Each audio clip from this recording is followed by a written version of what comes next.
Okay, I'm going to have to make this quick because I've been getting lots of calls this morning. It's like 2.5 hours non-stop, so I'm not even going to bother closing the window. Screw it, I'll close the window. Right.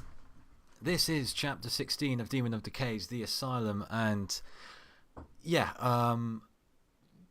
IRL stuff has been really sort of picking up even worse than it was before, so I haven't even had time just to do what I wanted to do away from YouTube. In real life. So I have definitely had absolutely no time whatsoever. Hoping to get back to one video every 2 weeks, but we'll see how that goes. I've been doing some stuff with a couple of other people, which I hope that you will all see very soon. Also, this will be coming out after another video, which has a stupid joke in it. And I would like you all to see that one first, but it's the Doctor Who one. So yeah, that's going to be interesting. Anyway, I probably should go before the phone starts ringing again. Nothing? Huh. So, thank you very much for well, watching this.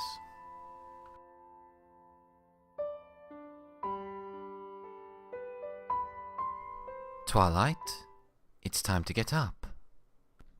Twilight struggled to raise her eyelids against the chemical sting of her room's single light, a groan escaping her lips. The voice repeated itself a little more firmly, drawing Twilight's gaze away from the plain ceiling tiles. She blinked a few times, as Nurse Coldheart swam into view, the older mare appearing like a fish raising up from the depths of a murky lake. Come on now, you need to get up and ready, Nurse Coldheart added as she glanced over Twilight. She smiled. At least you didn't spend the night on the floor again. Twilight rolled her eyes. Yay. She grunted as she kicked off the sheets. The bite of the hospital's cold air pulled a hiss of displeasure from Twilight's teeth, instantly banishing her morning grogginess and leaving her awake, alert, and annoyed. Sparing a single longing glance at her rumpled sheets, Twilight rolled out of bed and onto her hooves. Cold. Twilight gasped as she danced from hoof to hoof, trying to keep as little of her body in contact with the floor as she could. She levelled an accusatory glare at the nurse. It's like a freezer in here. I'm sorry, dear, but the air conditioning broke last night, Nurse Coldheart explained, as she fetched a fresh patient's vest from the room's small closet. We've been having electrical problems all week. Thankfully, it's only on this floor. Just consider it extra incentive to get ready even quicker. She smiled as she handed over the bundle. Twilight's gaze shifted from the pink fuzzy sweater Nurse Coldheart was wearing to the ratty vest in her outstretched hooves. She sighed and slipped it on without complaint. Even with numbed hooves, it only took Twilight a few seconds to make her bed. There, I'm dressed. The bed is ready. Can we go now? She asked, trying to keep her teeth from chattering. Twilight shifted her weight from one hoof to another as Coldheart did another quick examination of the room, the seconds dragging on endlessly in the frigid air. All right, everything looks fine. Go ahead and line up outside for your medicine. She gave Twilight another smile as she escorted the younger mare from the room. The good news is that the water heaters are still working. You can go warm yourself up with a fresh shower. The thought of a hot shower almost brought a grin to Twilight's face. Well, that's something at least, she grunted. The hallway outside her room was a few degrees warmer, although it didn't make it any less painful to stand on the tiles. Still, she wasn't surprised to see the other patients looking as miserable as she felt. The silver lining to the temperature problem was that no pony felt like talking, something Twilight recognized as a true blessing when Silver Glow took her position in line next to Twilight, her arrival preceded by a wave of fragrant perfume. The white unicorn mumbled something about disgraceful conditions in between loud sniffles, but seemed content to avoid trying to drag Twilight into a conversation as they waited for their medication. Twilight's shower was equally uneventful, and she found herself feeling faintly optimistic by the time Applejack came to collect her, The previous night had been spent hard at work crafting a list of essential questions she needed answered, which she had then cross-referenced against the list of questions she might actually get answers to. It was a depressingly short document, but Twilight took that fact in stride. After all, I have to start small, she thought, as she followed Applejack through the sterile halls. The temperature grew more tolerable with every floor they descended. Focus on the little victories, and keep working on your friends.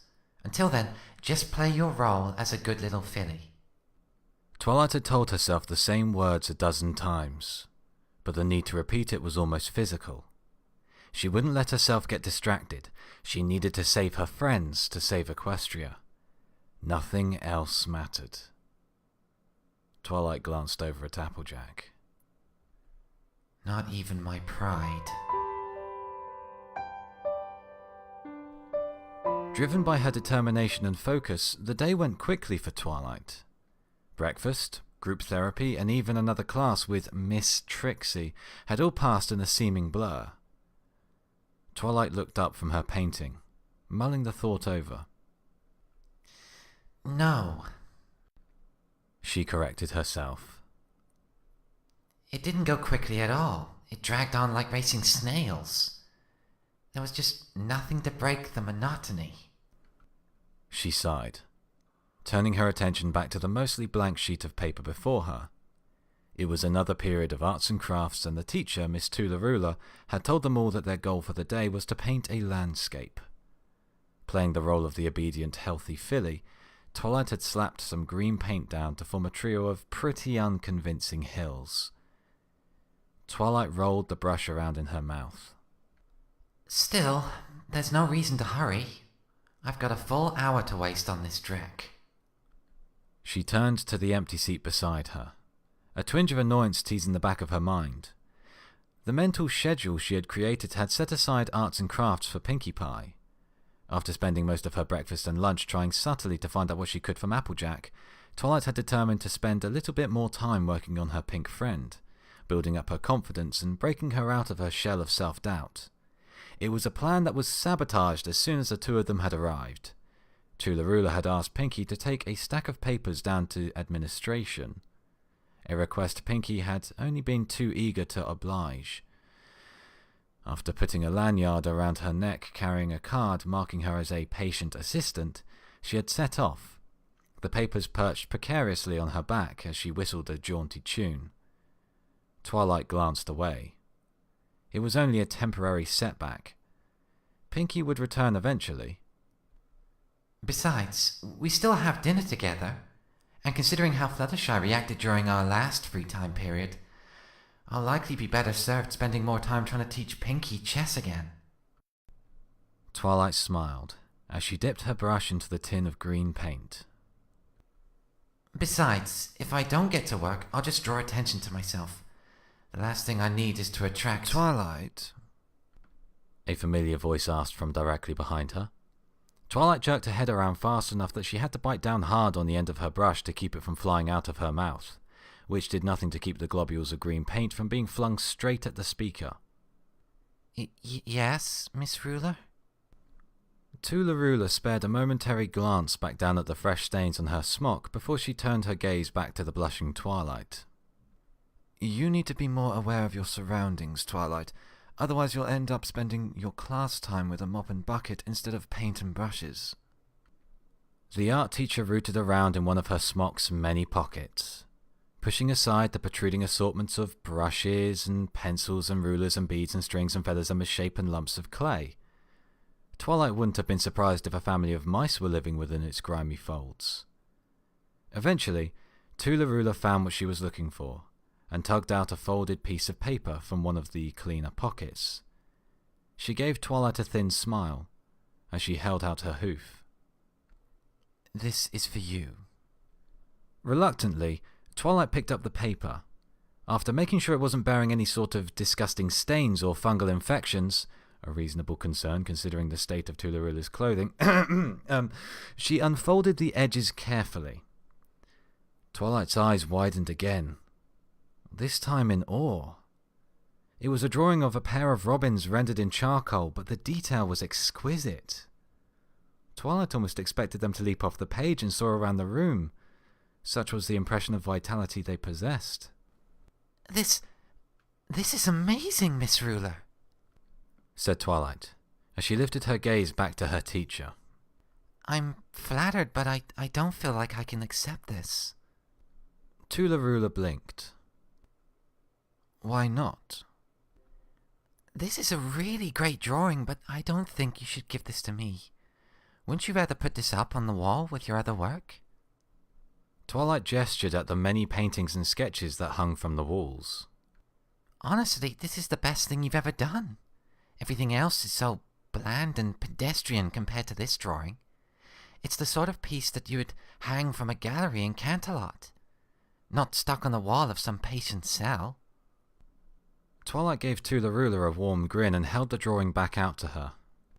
It's a demonstration of your true talent, and I could never take that away from you. Tula-Rula narrowed her eyes. I didn't draw it. The paper slipped out of Twilight's hooves. What? I didn't draw that, she repeated. One of my students, Fluttershy, left a note saying she wanted me to give this to you the next time you were here. Oh. A crimson warmth burned Twilight's cheeks. She tapped her hooves together nervously. I didn't mean that... If you'll excuse me, I have other students to attend to, interrupted Tula-Rula. She lifted her head as she glared down at Twilight. Hopefully they won't end up as bland and pedestrian as I am. Twilight's mouth flapped uselessly as Tula-Rula spun on her hooves and strode away with her nose in the air. Sorry. Twilight squeaked after her with no avail. Twilight turned back to the table and buried her blushing face in her hooves. Oh, I'm such an idiot. She groaned. How could I be that dense? Why did I assume that Fluttershy's drawing was... Twilight lifted her head from her crossed forearms. Fluttershy's drawing? The two fillies at Twilight's table yelped as Twilight knocked her stool aside and dropped to the floor. Oh, where is it? Where is it? Where did it go? A flash of white caught her eye, and Twilight pulled the drawing free from the spot it had landed on with a cry of victory. Yes! Ow! Followed immediately by a cry of pain as she jumped to her hooves and banged her head on the underside of the table, causing the two fillies to yelp again. Oh, Are you okay, Twilight? The Pegasus on her left asked when Twilight reappeared. I'm fine, Twilight managed through clenched teeth, tears leaking from the corners of her eyes. She clutched the base of her horn while groping blindly for her stool with her free hoof, sitting down heavily once she managed to pull it upright. Ooh, I need a minute. She added as she cradled her throbbing head. She wiped away her tears. I'm going to buck the teeth out of whoever decided to make horns so sensitive. Eventually, the spike of agony which had been drilling its way through her skull faded away to something comparable to the sting from a 10-pound bumblebee. Focus, she told herself sternly, forcing her mind away from the pain in her forehead and onto the paper that lay on the table before her. The knowledge that it had been a gift by Fluttershy was a greater balm to her aches than any medication.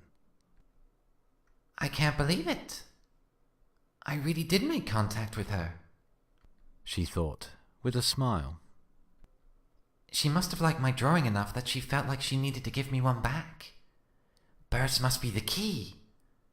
If I can just keep focused on birds and animals and all the other adorable things Fluttershy cares about, I'll be able to make progress with her and help to remind her of... Twilight's smile slipped. What? Remind her of the real world? No pony is going to believe me if I tell them the truth too soon. How am I going to cure Fluttershy in time if I'm stuck communicating through the medium of arts and crafts? She tapped her hoof against the table as she let her frustration bleed away.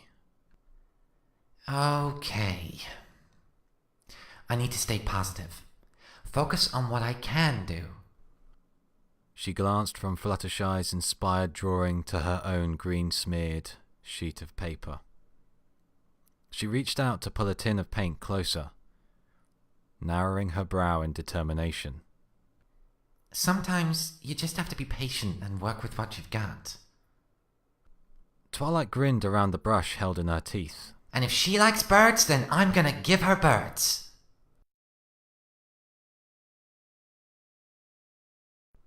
Twilight, wait up! Pinkie Pie called out as she galloped after her friend, her scarred leg giving her an unbalanced gait. I can't, Twilight answered over her shoulder as she pounded her way down the hallway, ignoring the looks of surprise on the faces of other patients as she passed by them. We're late. Late for what? Gasped Pinkie, huffing heavily as she closed the distance. I mean, I know how awesome free time is, but you should really slow down. What if Nurse Ratchet... Twilight Sparkle, stop running this instant! The new voice reverberated along the walls, the resolve and command in the words locking up Twilight's legs, bringing her to a sudden and ungainly halt. A glaring Nurse Ratchet stomped her way over to Twilight. Her assistant, Silas, dutifully following 2 steps behind. He was a head taller than the mare, and built like a draft horse, but Nurse Ratchet seemed to dwarf everyone else in the hallway's tight confines, a mountain of granite with a nurse's cap. Twilight gulped. Hello, Nurse Ratchet? She said with a weak grin. What are you doing running in the halls? Nurse Ratchet asked as she strode up to Twilight, cold fury burning in her eyes. She didn't yell. Her voice was like an avalanche in the distance, cold and dangerous and impossible to ignore. Twilight shrank away as Nurse Ratchet pushed her muzzle uncomfortably close to her own. You know the rules. No running allowed. And you, she hissed as she spun to face a cringing Pinkie Pie. I'm ashamed of you, Pinkie Pie. You know better than to allow other patients to run in the halls. A pony would end up hurting themselves. You wouldn't want to be responsible for hurting some pony, would you? Pinkie whimpered and shook her head. Would you? No, choked out Pinkie, her voice breaking like dry twigs under a heavy hoof. You're a patient assistant. Start acting like it. Nurse Ratchet glanced between the 2 cringing patients, her heavy gaze weighing down upon their shoulders. If I ever catch either of you running around like that again, you're both going to be punished. Do I make myself clear? Yes, Nurse Ratchet, Twilight answered. Pinkie Pie's response was a muffled echo of her own. Yes, Nurse Ratchet. I promise it won't happen again. Good. Now both of you walk like all the other good patients. Nurse Ratchet watched carefully as Twilight took a few timid steps away from her. After putting a few good body lengths between them, Twilight turned and hurriedly walked away from the nurse. There is something seriously frightening about that mare, said Twilight to Pinkie, once she was sure they were a safe distance away. She's just the head nurse here, but whenever she gets that really cold look in her eyes... Twilight shivered. It seems irrational, though. What sort of punishment can she honestly give a hospital patient? She forced herself to laugh. Right, Pinkie? Silence. Twilight frowned and turned to look at her friend. Pinkie, are you all right? Not a bad pony. Pinkie Pie mumbled to herself, her unblinking eyes staring through the walls at some distant point on the horizon. Tears trickled down her cheeks unchecked, her hooves rooted to the floor. I'm not a bad pony. I'm not a bad pony. Pinkie? Pinkie, look at me, Twilight said, grabbing her friend's chin and turning her head so that she could look at Pinky in the eye. You are not a bad pony, Pinky, okay? You are a great, wonderful, amazing pony. Just listen to my voice. You are not a bad pony. Pinkie Pie flinched when she finally met Twilight's stare, her vacant gaze dissipating like a morning mist in the stiff breeze. We shouldn't have done that, Pinky whispered, nibbling on her lower lip. I don't want to be punished. I don't want to be I don't want to get in trouble. The corners of Twilight's lips pulled down. What sort of punishment can they honestly give you for running in the halls once? Pinky shook her head as she brushed her tail with unsteady hooves. Nurse Ratchet can be really mean if you break the rules. Normally she's not that bad, even if her smiles are fakey fakes and she doesn't ever laugh. Nurse Ratchet can be really mean if you break the rules. Normally she's not that bad, even if her smiles are fakey fakes and she doesn't ever laugh. Pinky turned to glance up and down the hall to make sure no pony else was in earshot, her voice dropping to a conspiratorial whisper. But if you break a rule, though, she gets really upset. She just doesn't like it when ponies break the rules. Oh, come on, it can't be that bad. Twilight scoffed, putting as much confidence as she could into her words and ignoring how the hairs on the back of her neck were still standing on end. After all, we're just names on a checklist to them. Honestly, Twilight, you don't want to find out, repeated Pinky, the colour draining from her face. Especially after all that super secret stuff you told me about the, elements, say, of Armenhay. So just take my word on it, please? All right, I'll try to avoid ending up on her bad side, Twilight promised, as the two mares resumed their walk. They travelled in silence. With her tail still tucked in tight beneath her body and her ears held tightly to her skull, Pinky looked like nothing more than a dog well used to the kicks of its master. Twilight couldn't stand the pathetic sight any longer. Hey, Pinky? I didn't want to show it to you at dinner, but I've got something amazing for you to look at. Carefully, Twilight removed the charcoal drawing from her vest pocket with her teeth and held it out for Pinky. Take a look at this. Pinkie Pie's eyes popped open. Wow! She gasped. That's amazing! Did you do this? No, I didn't draw it. Fluttershy did, and she gave it to me. That's fantastic! So you guys like friends now? Did you meet up with her in arts and crafts class? Come on, tell me everything! Pinky asked excitedly, her face split with a sunny grin that melted the last of her despair away. No, I don't think you can call us friends just yet. I haven't seen her in person all day either, and I've been looking, said Twilight, as she returned the drawing to her pocket. That's why I barely had time to talk to you at dinner. I spent the entire period looking around for her. Applejack started to ask if I was feeling okay because of all the bathroom breaks I was asking for. I'm certain I double-checked every table, yet somehow I still missed her. How is that possible? Pinky shrugged. That's because she eats her meals in her own room. Ah, well, that would make it hard to find her. Twilight nearly choked. Wait, what? She what? Yeah, Fluttershy doesn't eat in the cafeteria. One of the nurses brings her meals up to her room. Every few months they try to get her to eat with the rest of the patients, but, well, she just sits there and gets really skinny and they end up putting her back in her room each time. Oh, why didn't you tell me this earlier? Because you didn't ask, silly. She gave Pinky a flat stare. It was a rhetorical... You know what? Never mind. I learned my lesson. If I want to know something about some pony, I'm going to make sure I ask you first, okay? Okie dokie Loki. Despite having been forced to walk most of the distance, the two mares still managed to arrive at their destination with plenty of time to spare. As expected, Pinkie Pie was eager to help once Twilight finished explaining her plan. Taking up their previous position by the chessboard, Twilight removed the 2 sheets of paper from her pockets and laid them atop the checkered wood. The first was Fluttershy's gift.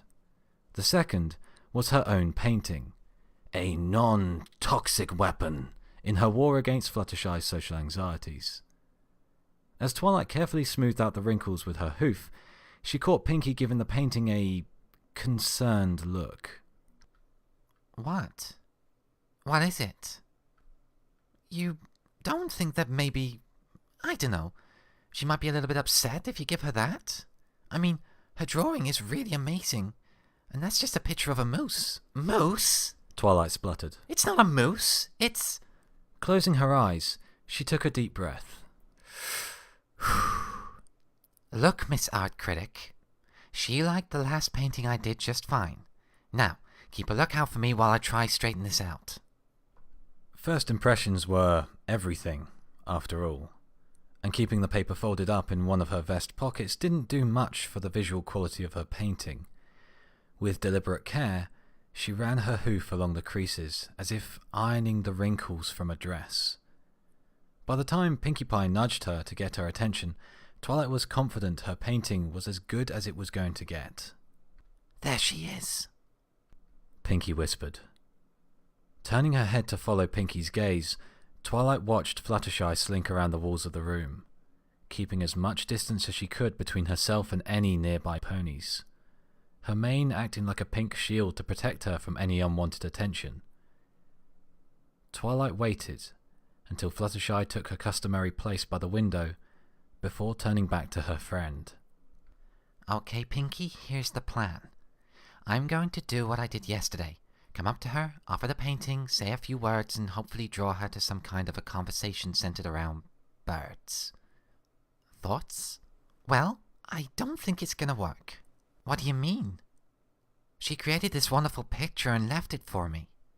Twilight countered, tapping her hoof against the charcoal drawing. I think I'm making excellent progress with her. Pinkie shrugged. Well, if you think so. I just don't think that you're going to get her to start talking with you just after one day. I mean, doesn't it seem like you're going a bit too fast? I have to move fast. The princesses are counting on me. Twilight snapped, nostrils flaring. She took a few deep breaths as she resigned her anger. Pinkie's words sinking into her mind.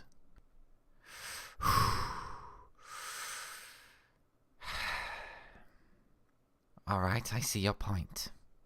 I won't push her too hard. I'll still try to start a conversation, but if she doesn't respond, I'll back off. Okay? After Pinkie nodded her assent, Twilight gathered up her painting and ambled away from their table, the paper resting flat on her back. She took a deliberate circulatory path around the intervening obstacles, looping back around so that she could approach Fluttershy in clear view of her friend. Twilight's mind went back to one of the books that she had read a previous night about body language. Move slowly to display a calm demeanor, but not too slow to suggest ulterior motives. When approaching someone, be aware of where you are looking. Staring forcefully at your target is a challenging display which can create conflict, while avoiding looking at them entirely is both false and insulting. Stay relaxed but determined. Fluttershy's eyes flicked over to Twilight as she drew closer. With a soft squeak, Fluttershy turned back to the window, her wings flickering with faint distress. As she drew closer, Twilight repeated the lessons in her head again, giving Fluttershy a friendly smile that was not clownishly big or sarcastically small. She could tell Fluttershy was still watching carefully from the corner of her eyes, shivering faintly as she shrank away from the approaching unicorn.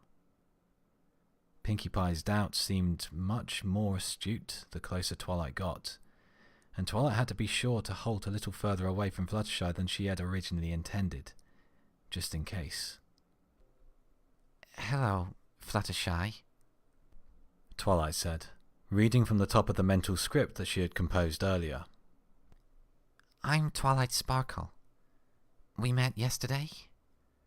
I'm the one that gave you the painting of the birds. Miss Tularula gave me that drawing you did, and I was really impressed.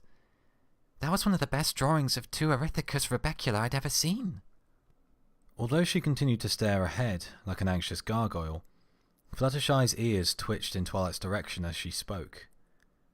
Twilight took it as a sign to continue. It was a really great present, and I wanted to give you something in return. Grabbing the corner of her painting in her teeth, Twilight advanced on Fluttershy slowly, ignoring the increasing tremors working their way up Fluttershy's body. She halted only once, when she was a few steps closer to Fluttershy than she had managed the previous day.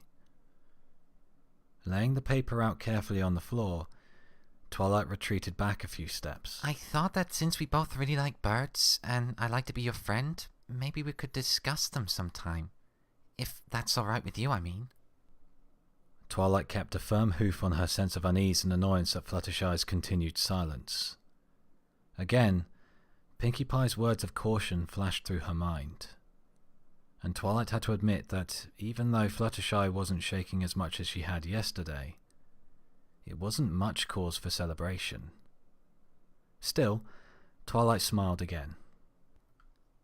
Well, I know you're busy, so I'll leave you alone for now, but I wanted to give you this picture of a Taito Alba I did for you. I hope you like it, even though you're a much better artist than I am, and I'd love to talk with you sometime. Or if you don't like that, then you can just give a note to Tularula or Dr. Applejack, and they'll make sure that it gets to me. So, goodbye then. After hesitating for a moment in vain hope her friend would respond verbally, Twilight turned around and casually walked away, fighting the urge to look back and seeing if Fluttershy had taken the bait. She had to let Fluttershy respond on her own, and obsessively watching over her was not the way to break through her shell. Twilight ignored the look the orderly gave her as she passed by his precious radio, the soothing sounds of a small jazz band helping to wash away some of her own anxieties. There was a faint pop from one of the speakers, as the music fizzled for a moment. Twilight? Twilight! She almost tripped over her own hooves.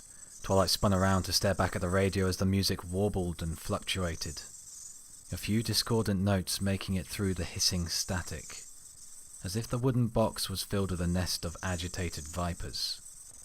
God, stupid thing, the orderly grunted, banging a hoof against the metal grill on top.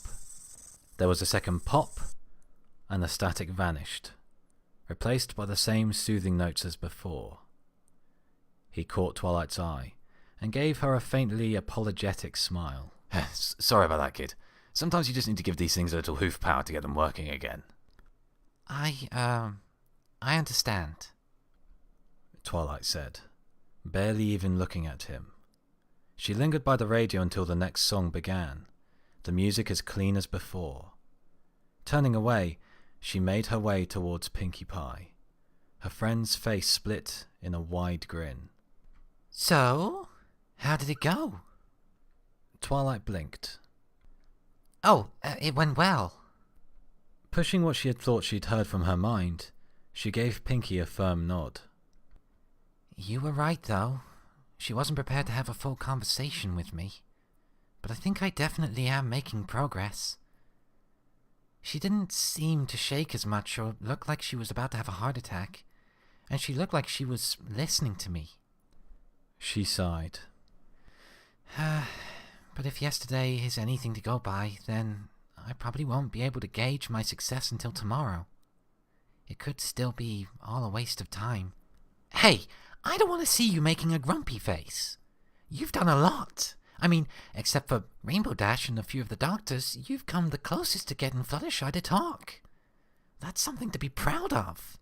And to celebrate, I think we should play a game. Twilight flinched. Pinkie, I'd rather not play chess again. Can't we? Her words were cut off when Pinkie slammed a worn box against the board. Not chess, silly Billy. You got to pick the game yesterday. Now it's my turn. And today we're going to play one of my favorite games. Twilight's face fell as she read the faded letters aloud. Candy World? A magical adventure for foals aged 4 to 8.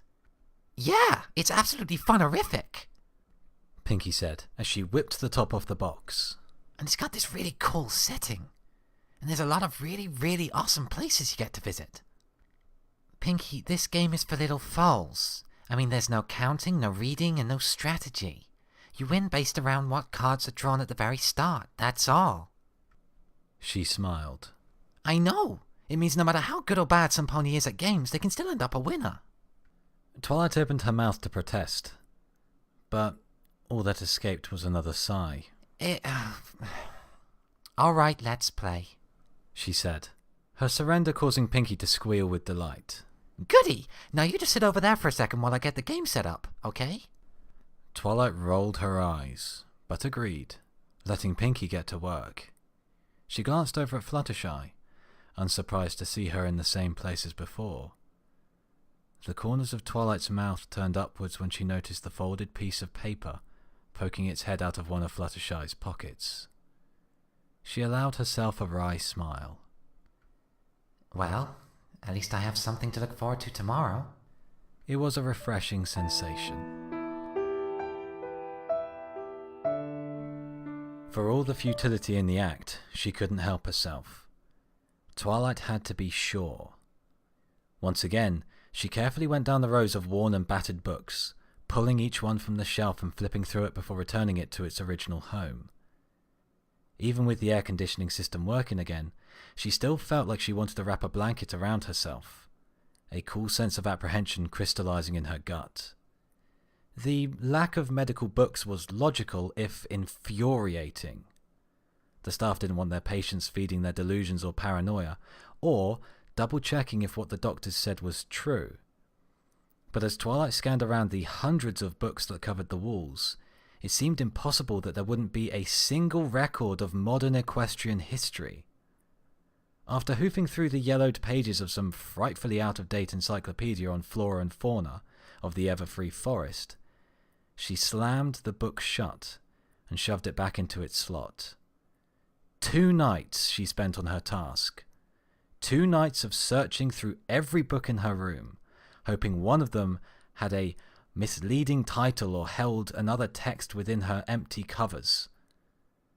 It was 2 nights wasted. Wasted? She repeated aloud, as she sat down in front of her desk. She cleared some space for herself, but the loose stacks of books that had been on the table when she'd first arrived were still there. They were mocking her, their stories of ancient history making the lack of modern references all the more glaring. She picked one up at random and began leafing through it, resting her head on the other hoof. It was an old textbook from medieval Equestria that seemed content to gloss over huge swaths of history with a foal-friendly font size. At the end of each chapter there was a section of suggested study questions that were illegible beneath the heavy layers of pencil and eraser marks. The book was something she might have read back in grade school, its content far too simplistic to satisfy her intellect. She sighed and turned the page. Anything was better than wasting what was left of her time engaged in another fruitless night's search. It was maddening, not being able to find the answers when she knew that there was a problem. They were keeping something from her. It was obvious. Hundreds of second-hoof books and discarded textbooks, and not one covered the last 5 or 10 years? Twilight snorted. Not very likely. Twilight? Twilight looked up from a painting of some great knight that one of the book's previous owners had set about improving, with a pencil goatee and half-finished word bubble. A blonde-maned Pegasus mare stood in the doorway, her wings helping to support the burlap sack that carried on her back. Her orderly uniform looked one size too large on her light frame, giving her a slightly dishevelled appearance. Yes, ma'am. That's me. Twilight said, as she met the orderly's gaze, a task made difficult by the mare's lazy eye, which seemed to roll around aimlessly in her socket. Blushing, Twilight forced herself not to gawp like some country rube at a circus freak show, as she made her way over to the door. The mare sat the bag down beside her, either failing to notice or politely ignoring Twilight's struggle. I've got a letter for you, Twilight, she said, before she dropped her face down into the mail bag and began rummaging around. She smiled victoriously as she pulled a single white letter free. See? Twilight's heart jumped. She'd written to 3 ponies, and a response from any of them was enough to make her hooves tingle with anticipation. Resisting the impulse to yank it away and tear it open, Twilight let the mare drop it onto her hooves. Thanks. All of the night's work for third shift. I'd love to stay and chat, but I gotta get going. She announced, gripping the burlap bag and tossing it up onto her back once more with practiced ease. Tell Pinkie Pie I said hi, will you? You know Pinkie? Sure do. She's a real hoot, isn't she? She's got a Joker story to tell every time I deliver her mail. She told me you were her bestest best mare pal buddy the last time we played checkers. Anyway, I hope it's good news, Twilight. Thanks. Twilight replied, as she flipped the envelope over in her hooves. Again, she resisted the urge to simply shred the envelope. Instead, she held the plain piece of paper up in front of her. Her name and the address to Broadhoof Hospital was scrawled out in pen on the front, but the return address was a simple stamp. Curiously, it was for a local address in Ponyville. Twilight wondered which of her family members might have moved to Ponyville as she turned the envelope over again. She frowned. At the top of the envelope, there was a thin, open wound that had been resealed with a single piece of tape. They were reading her mail. It was a terrible violation of her privacy, but Twilight could only barely muster an annoyed grunt. She predicted they would after all. I was right to only trust Rarity with my letters, she thought, as she checked the envelope for any other bits of data. Confident the letter didn't offer anything else, she finally opened the envelope and removed the folded sheet of paper within. Dear Twilight, wow, it's good to hear from you. It's been a while since your last letter. I was starting to get worried. Hopefully your treatment is going well and the doctors are taking good care of you. You said that you sent a letter to Mum and Dad too, but don't worry if you don't hear back from Dad for a while. Dad's on a business trip and won't get your letter until he's back in a few weeks. I know you're concerned about what is happening at the hospital and you might feel a bit scared and alone, but you shouldn't be afraid. They're working hard to help you get better. And they're all good ponies there.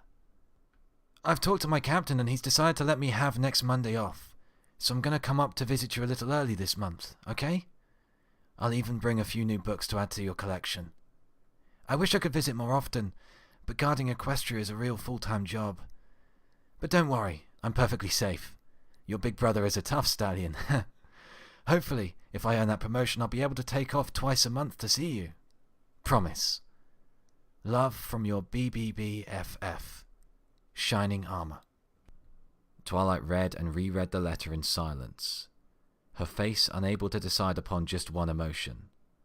Her brother hadn't addressed any of her concerns about the hospital directly. He didn't say anything about researching into Broadhoof's public records, and failed to mention if they had passed on anything she had written to the princesses. It felt like he had simply ignored everything she had asked of him.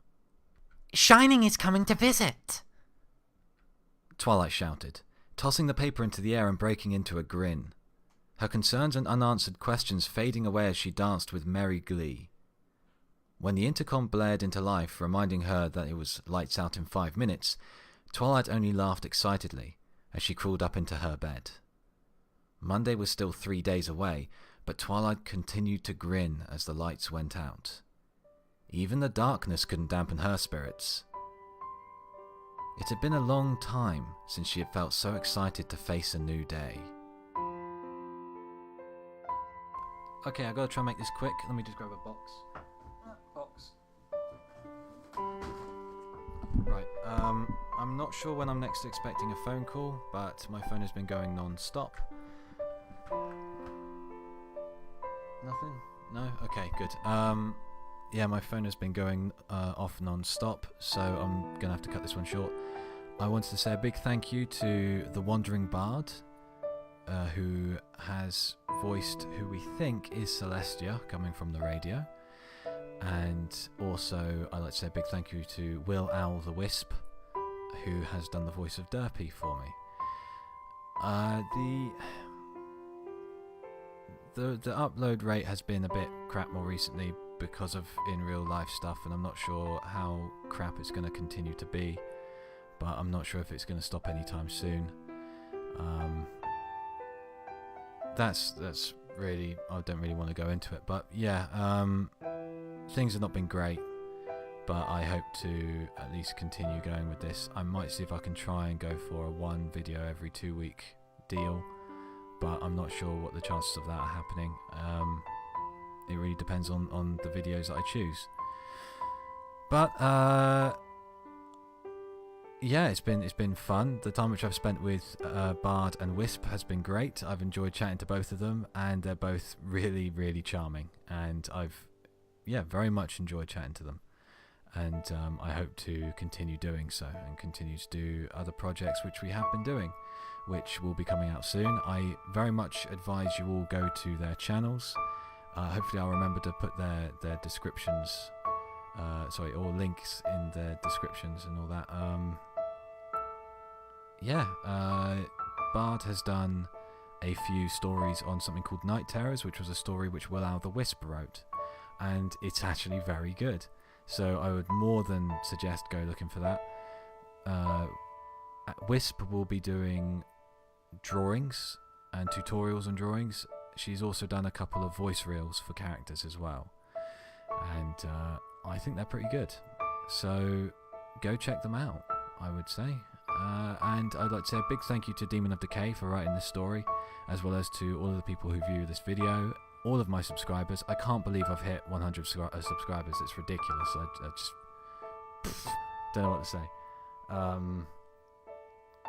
Thanks, I guess. Thanks for listening to a complete idiot ramble for hours.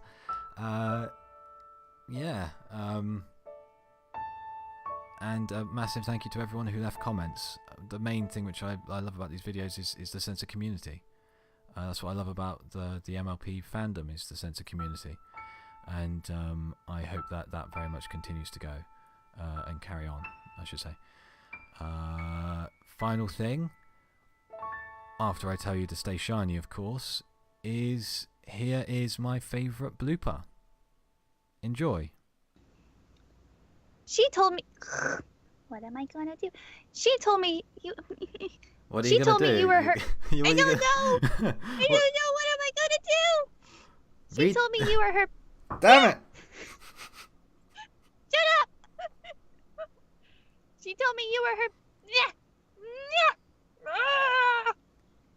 These are going in the bloopers. These are going in the bloopers. She told. What am I gonna do? I don't know. What am I gonna do? Are you still there?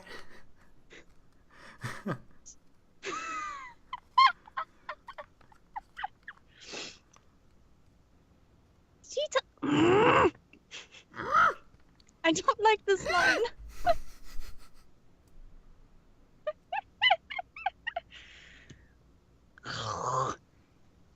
She told.